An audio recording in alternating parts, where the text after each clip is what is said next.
diperbaiki, ya kan, agar mudah untuk anak-anak melangkah masuk kemari, ya kan, itu harus diperhatikan. Baik, demikian, terima kasih Pak Haji, ya kan, Ibu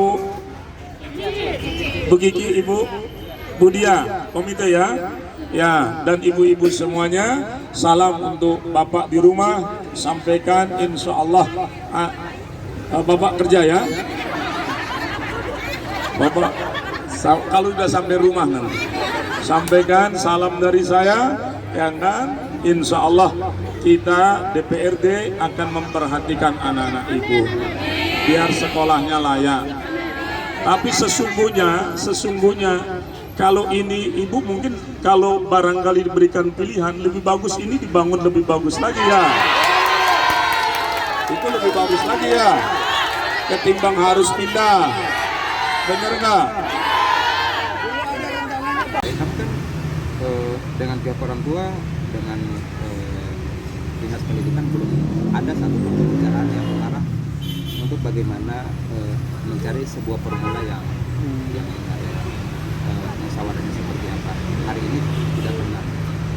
Karena kami diundang ya, ada pertemuan antara dinas dengan guru lalu kemudian orang tua. Di situ kami melibatkan diri tanggal 26 Agustus. Pada saat itu kami katakan bahwa oke, kalau memang demikian kami tidak menolak, pada prinsipnya kami tidak menolak, tetapi alangkah baik ya anak-anak yang sekarang bersekolah di sini dibangun dulu sekolahnya, nanti setelah dibangun sekolah kemudian anak-anak ini dipindahkan ke sana.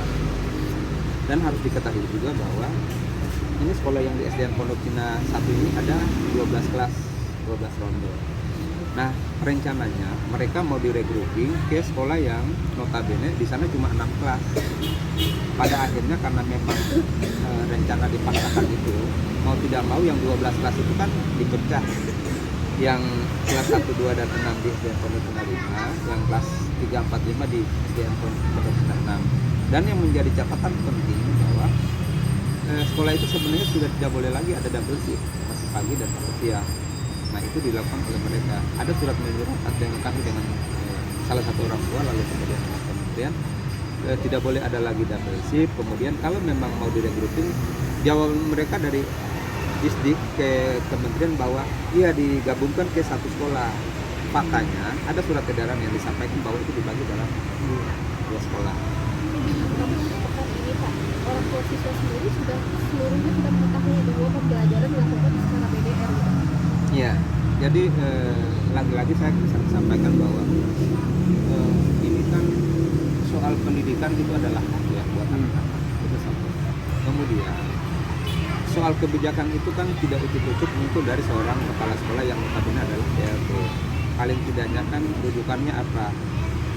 Konsideransinya apa, pertimbangan apakah berdasarkan surat keputusan ataukah dalam kondisi yang genting atau bagaimana lalu kemudian sekolah ini mau dipindahkan, kan itu tidak ada.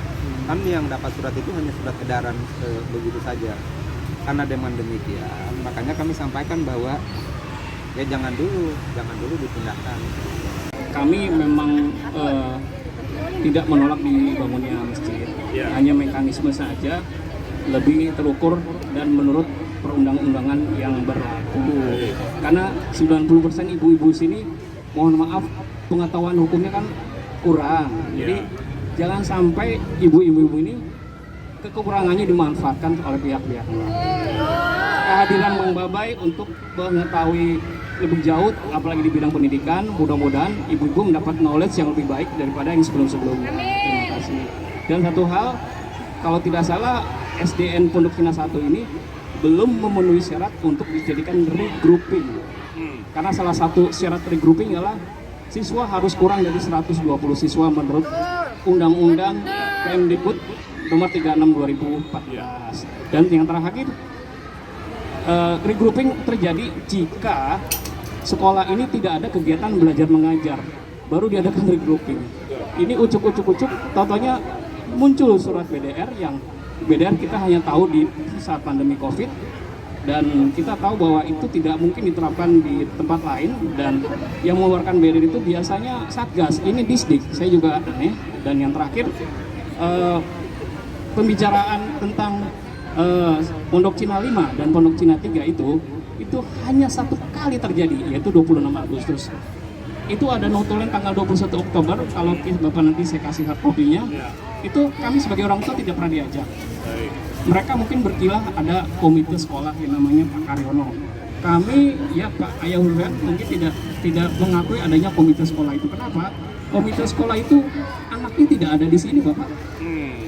Dia udah jadi komite jadi zaman anak saya belum sekolah, udah lebih dari 5 tahun. Seharusnya kan mekanisme komite itu tidak salah. Yang mananya sekolah di sini. Iya, jadi kami bersepakat tidak menganggap dia sebagai komite.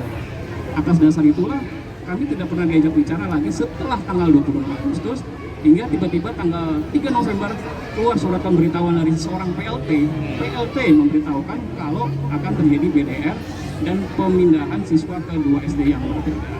Masih kurang kuat, bosnya Sedik langsung juga menyuruh kepala sekolah agar dijadikan acuan tanggal 5 dan sampai tanggal 7 November anak-anak belajar di rumah. Tanggal 14 besok harus move. Nah, SD Pondok, iya, ada suratnya Pak, harus move.